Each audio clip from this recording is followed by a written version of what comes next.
જીવનની અંદર સંતાન તરીકે જો તમે મા બાપને આંગણે હોય ને તો એક જ માત્ર તમારો ઉદ્દેશ હોવો જોઈએ, બસ મારા મા બાપનું નામ ઊંચું કેવી રીતે થાય, મારા મા બાપને કોઈ ગર્વથી કેવી રીતે યાદ કરે. સાહેબ, ઘરની ત્રીજી દિવાલ મારે હાચવવી છે, ઘરની પાછળની દિવાલ છે. અને પાટીદારની દીકરી છું ને એટલે માટે પેટમાં બળે કે બીજો કોઈ માણસ આવીને આપણી દીકરીને 35 કટકા કરીને કેમ જાય.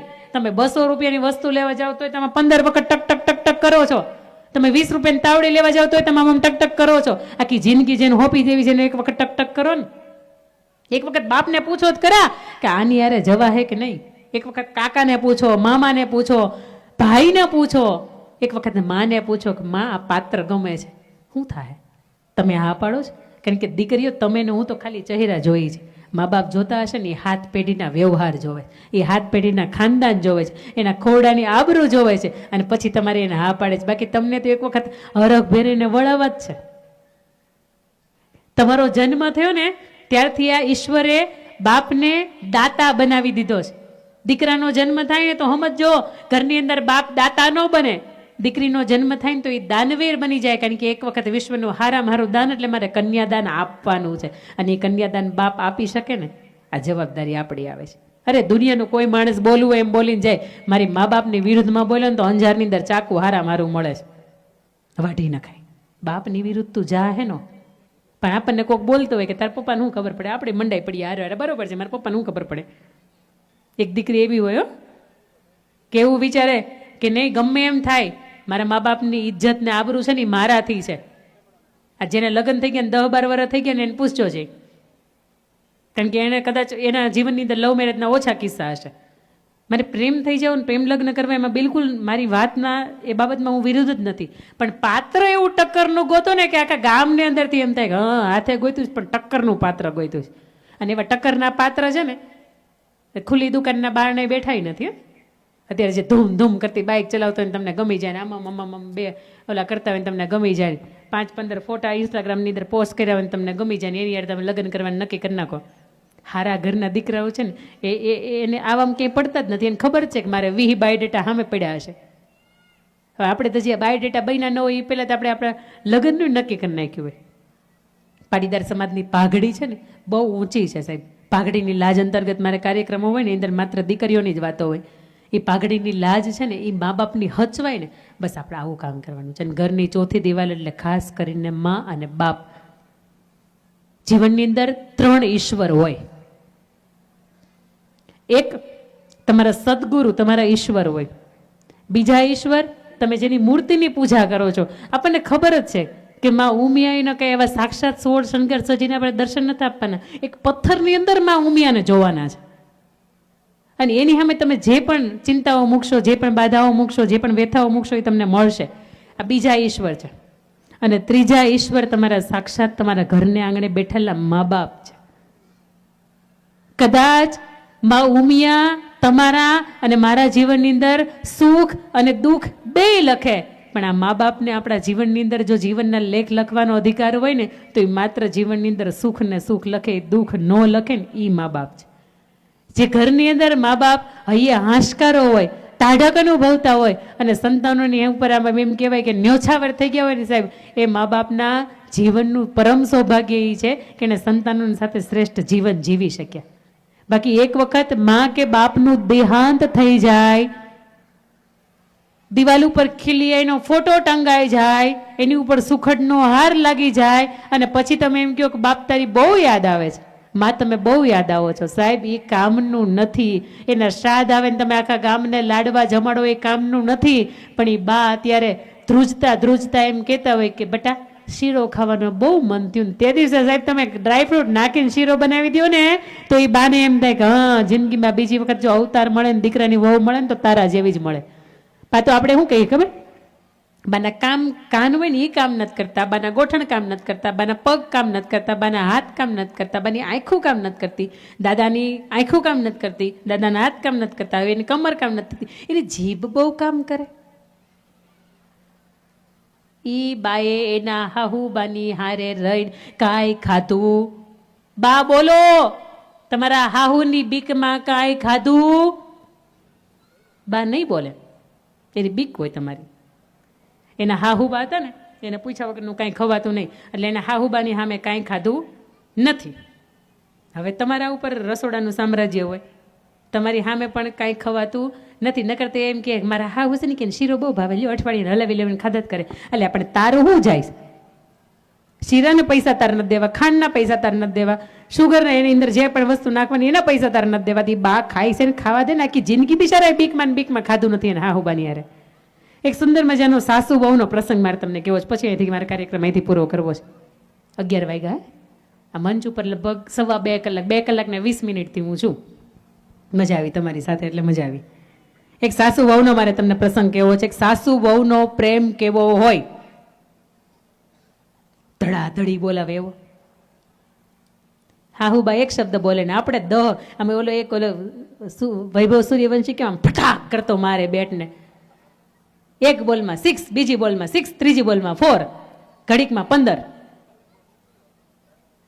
હાહુ વહુનો પ્રેમ આવો ન હોય. હાહુ વહુનો પ્રેમ કેવો હોય, આની મારે તમને એક સુંદર મજાનો તમને પ્રસંગ કેવો છે. મા બાપ તરીકે દાદા બિચારા બોલતા નથી. દાદાને 10 વાગે તમે ચા આપી દો ને 5 વાગે ચા આપી દો, બપોર 3 વાગે ચા આપી દો, એટલે દાદા મોજે મોજ. દાદાના ખીચાની અંદર તમે હાથ નાખો ને તો ધૂળના ઢેફા નીકળે તો બીડીનું બસ,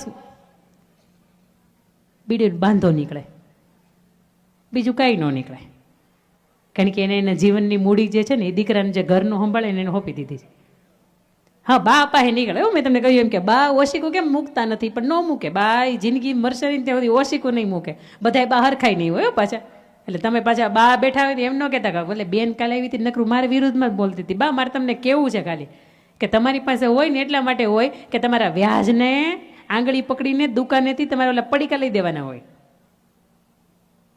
એને કંઈક ફ્રૂટ લઈ દેવાનું હોય. મંદિરે જાઓ તો એના હાથમાં આપીને એને શીખવાડવાનું કે આ તું 2 રૂપિયાનો હાથ વાળ. આવતાકાલના અંદર કદાચ આવા ઉમિયાના મંદિર બનતા હશે ને તો ત્યાં 2 લાખ રૂપિયા દેવા પડશે ને તો તું દઈ હે. કારણ કે તમારી પાસે 2 રૂપિયા હોય, તમે એની અંદર હાથની અંદર આપો અને આમ કરી આમ તમે નખાવતા શીખવાડો તે દી ને. પણ આપણા ખીચામાં 2 રૂપિયા ન હોય તો આપણે આપણા સંતાનોને શું શીખવાડીએ? એના સંતાનોને શું શીખવાડીએ? બાતતા બોલતા. પણ સાસુ વહુનો એક મહત્વનો પ્રસંગ મારે આપની વચ્ચે કેવો છે કે વર્ષો પહેલા અહીંયા કેટલા બા એવા બેઠા છે, હાથ ઊંચો કરજો, કે જેને અનાજની ઘંટી આમ ચલાવીને લોટ દળ્યો છે. હા, નદીએથી પાણી હાર્યા છે બા, હે ને, આંગણા લીપા છે. આમ આ બધામાંથી હું પસાર થઈ છું. મારી ઉંમર એટલી નાની છતાંય તે મારા બાની સાથે ગમતું. એટલે ધોકાવાનું, વાવલવાનું, ખંખેરવાનું, ચાળવાનું, બધું. બપોર વચ્ચે ઊંઘ ન આવે એટલે આપણું. અને એમાં તે સુરતની અંદર, અમદાવાદની અંદર આપણા સંતાનો રહેતા હોય એટલે ઓલા મકાઈ ભવડીને ઢોકળાનું તો કે એ તો બાજ મોકલે ને ત્યારે બાની કિંમત ન થાય. વર્ષો પહેલા એક દીકરાની વહુ બરાબર 16 વર્ષની ઉંમર હતી અને પરણીને સાસરે આવી. 16 વર્ષની ઉંમર એટલે અડધી કાંઈ ખબર પડે નહીં. હાડી પહેરવાની બિચારીને ખબર ન પડે. વહેલી 3 વાગ્યામાં ઉઠવાનું, 3-4 ભેહું દોવાની, વાહિદા કરવાના, શિરામણ કરવાનું, વળી બપોરે 15-17 જણા રહેતા હોય એનું ભાત બનાવવાનું. બિચારીને 5 હાથ દીધી ને તો તાવ આવી ગયો. 16 વર્ષની ઉંમર હતી, લગ્ન થયા હતા, 5 હાથ દીમાં તાવ આવી ગયો. પણ તાવ આવ્યો ને આગલા દિવસે બરાબર સાંભળજો, આ વાત બહુ મજાની છે. એના દિયર છે ને શિયાળાની અંદર તલની તેલ કઢાવવા માટે જતા હતા. એટલે એને દિયરને કીધું, ભાઈ હું મારા પિયર હતી ને મારા બાપુ મારા માટે હાની લઈ આવતા, તમારે આટલું લઈ આવશો? અરે ભાભી લઈ આવું જ ને, તમે મને ખાલી હુકમ કરો, તમારા આટલું હું હાની લેતો આવીશ. અત્યારની હાની કચરીઓ આવે ને એમાં ગોળ ભેગો થઈને આવે. એ સમયની અંદર તમે તલ પીલાવા જાઓ ને તો ખાલી તલનો ભૂકો હોય ને એ જ આવે, એમાં ગોળ નાખેલો ન હોય. અને આ બાને ખબર છે ગોળ નાખવો હોય તો હાહુબાને બીક લાગતી, તો હાહુબાને પૂછ્યા વગરના ઘરનો ગોળનો ડબ્બો અડાય નહીં. અને આપણે ત્યાં ઢેફલા બા હામું જોતા રહ્યા હોય ને આપણે ઉલાડી જઈએ. એ બાને પૂછો છે, હું ખોટું બોલતી હોય બાને પૂછો. એના હાહુબાને પૂછ્યા વગરના ઘરની અંદર ગળું અડાય નહીં, ગોળ તો અડાય નહીં. એના દિયર હતા ને વાટકાની થોડીક એવી જબલાની અંદર આવ્યા, વાટકાની અંદર નાખી. અને આ બાઈ સવારમાં વહેલી 3:30 વાગે જ્યારે દળવા બેહે ને ત્યારે થોડીક એવી ખાય. બિચારી હજી એક દી ખાધી, ગોળ નાખ્યો નહોતો, બરાબર ઢાંકીને પેલું ઘંટલાનું પડ હતું ને એની યારે મૂકી દીધી હતી. બરાબરનો 10 વાગે તાવ ભરાણો, હાંજ સુધી આમ હલી નો કે એટલો તાવ. એટલે હાહુબાઈ એવું કીધું કે તમે અઠવાડિયું આરામ કરો, તમને જેથી સારું થઈ જાય ને તે દિવસે તમે પાછા જોડાઈ જાજો તમે થોડાક દે આરામ કરો, અથવા તો તમારે પિયર જવું હોય, ના ના ના બા હું અહીંયા જ છું. એટલે વાટકી હંતાડી દીધી હતી. 3 દી પછી બાને દળવાનો વારો આવ્યો. ઘર ઘર ઘંટી, અને ઘંટલીના પડ બારા કાઢ્યા તો ધ્રુક કરતો વાટકો બારો નીકળો. એટલે હાહુ બાને એમ થયું કે હા શું છે અહીંયા કોણે રાખ્યું. જોયું ને તો ઓલી હાની હતી, ચાખી મોળી લાગી ને એટલે આંખમાંથી ટપ ટપ ટપ ટપ કરતા આહુડા વયા ગયા કે આ મારી દીકરાની વહુને મારાથી આટલી બધી ડર લાગતો હશે, આટલી બધી બીક લાગતી હશે કે મને પૂછી ન હોય કે એની અંદર ગોળે ન નાખીએ કે મને પૂછ્યા વગરનો.